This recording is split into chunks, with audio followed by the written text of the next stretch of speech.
Have you ever felt like you're holding yourself back from who you're really meant to be? Girly pup, you're not alone. We all have this little voice inside of our mind just telling us that we're not good enough, that we will never accomplish what we want to accomplish, and that people will think we look stupid, okay? We all have this little voice. You know what? Let's call him Herbert. Just for funsies. Cute little Herbert. The only difference is how loud we let Herbert talk, and really if we listen to him. That's the difference here from you and the person, the celebrity, everyone that you admire. They have a Herbert, but they choose to not listen to him. So if Herbert is our villain, we also need a superhero. It needs to be balanced out. So if you already have Herbert on the inside, that kind of means that we also need to have a superhero on the inside, right? But unlike every superhero movie you have seen, you are not a fragile little bombshell, okay? Well, you're hot, but you are really the superhero here. So you're not gonna get rescued by a man in tights. No, you're just not. You are gonna find your own superhero and just bring that person to the table when you need to. When you just turn into this person, you can just walk straight past Herbert without arguing or without having a fight. Does that sound good? Well, that's amazing, because that's what I'm gonna talk to you about in this video.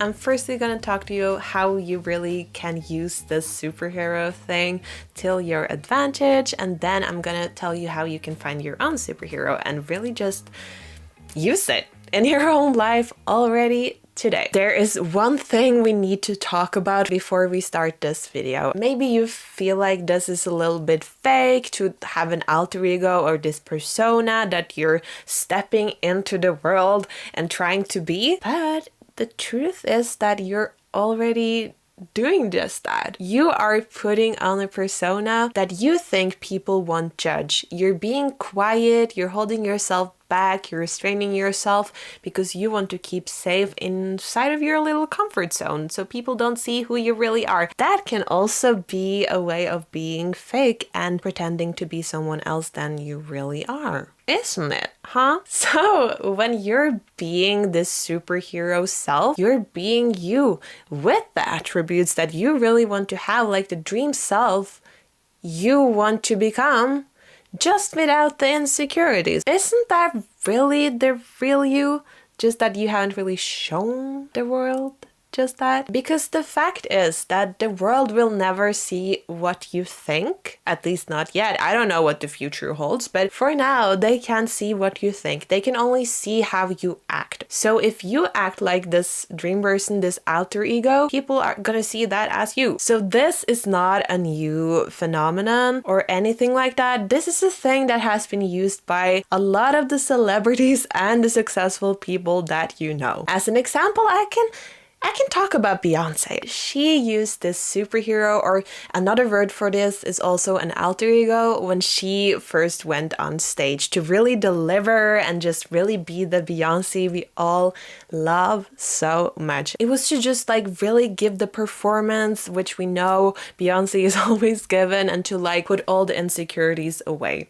If she can do it, I believe you can do it too. That you can step into your alter ego and really just let the flow go. Let it go. Show the world who you really are. The whole point of having this superhero like alter ego thing is that you're being this character when you're doing stuff, okay? You're having certain attributes. You're not being your vulnerable self. That means that if you say something wrong, if you mess up, if people comment on something you do, you are not the one they're commenting on. Your alter ego is the one they're commenting on. So you don't really take it that personal, and that is so important to understand. And I really feel like just having an alter ego really just helps with realizing this, because nothing people say or do to you is personal. It never is. It's always about how they felt that day. Do they feel great? Well, maybe they will give you a compliment. Do they feel like shit? Well, maybe they won't compliment you and then instead say something unnecessary. It's all about how they are feeling. And that's more easier to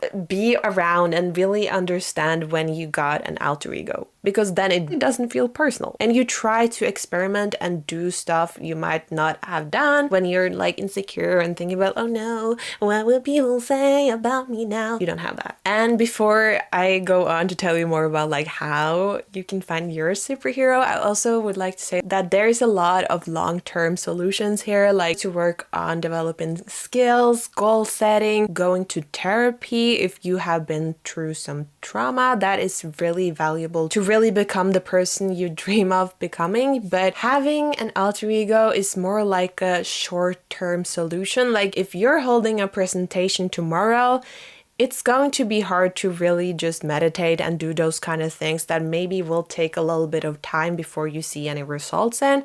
But when you have this and create this alter ego, you can just go in as this character and deliver an amazing presentation. So that is a little bit of the difference here, but of course it's super important to also work on those kind of things. And if you are enjoying this video so far, be sure to subscribe to my channel. I'm really just making videos like this every week and just showing you how you can become the dream version of yourself. So now let's get into how you can find your inner superhero. So number one, I want you to just like look at your life and just see in which area of my life do I feel like I need an alter ego to really work towards my goals. My goals is different from your goals, most likely, and each area of your life will need a different alter ego, like have different attributes.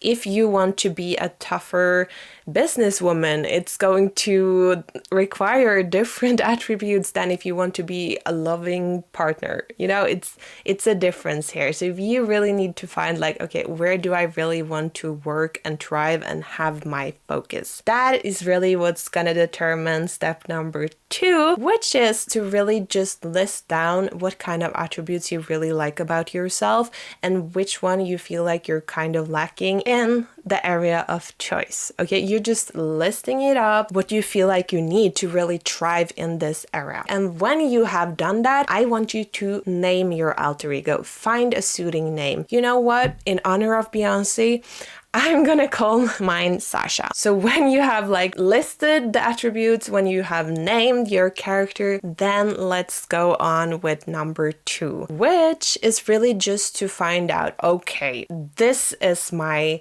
alter ego. How is she walking? How is she talking? How are she approaching other people? What kind of way do she maybe smile, or how does she dress?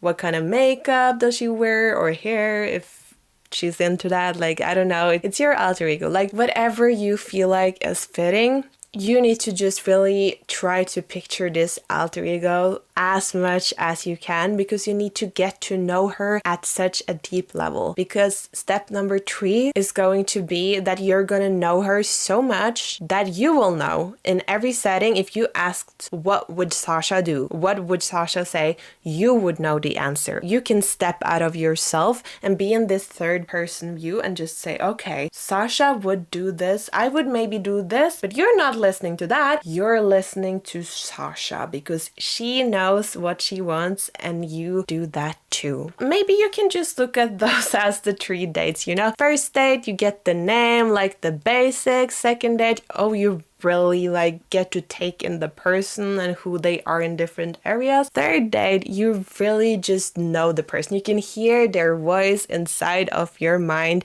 and you know what they're gonna say. That's maybe a really good date. Like, it moves pretty fast, but like that's how I want you to imagine it. And then, like every other superhero, you need a big why. Why are you doing the things that you're doing? Why would you work toward this goal? What is your why? Is it because of your family? Do you want to prove someone wrong? Is it because the nation? Like, I don't know your why. That is deeply personal, but it needs to spark some feeling inside of you, because feelings is really what's gonna make us act, because it gives us motivation, and we need that to pursue the goal we're pursuing and really going in as this character. We have created our alter ego, we have named our alter ego, and we know what that alter ego would do in every situation. Now, the next step is for you to name your villain. For me, it's Herbert. I see Herbert as an old, grumpy man standing there with his wooden cane on the sideline, yelling and just being miserable. You need to find your own Herbert, because as humans, we have such an amazing fantasy. So if we have this like negativity going around inside of our own mind, and it's kind of consuming us, and we're kind of making it a lot scarier and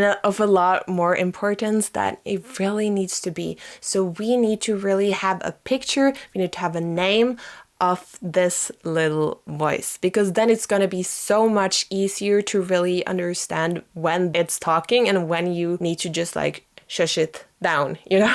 When you need to just put Herbert on the sideline because you are working toward your goal. So then you have your villain and your superhero, and you're ready to conquer the world. And a bonus tip here is for you really to have a prompt. Like whether it is some glasses or some other prompt, if it's shoes, if it's maybe a red lipstick, or just something that really brings out the alter ego and it's gonna like be easier for you to just step into, that is really gonna help you. That's what I also said, like you really need to get to know this character so you can just like step in as that person, okay?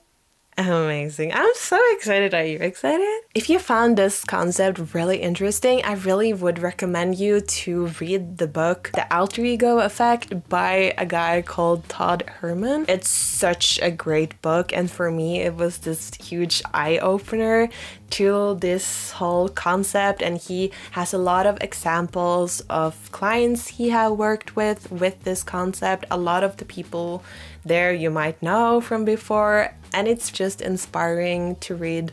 So I really would recommend that. I will list that in the description. And if you are sitting here and you are interested in kind of more about this human relationship thing, you want people to like you and really be obsessed with you and learn how to become magnetic, then I would recommend you to watch this video next. That's really gonna work well with this video. You can use both of the techniques that I'm talking about there to make the whole like social game a lot easier. And if you like this video, please give it a thumbs up. That's how we share the knowledge with as many people as possible, because that's how the algorithm works. And if you're still here and you haven't subscribed, what are you doing?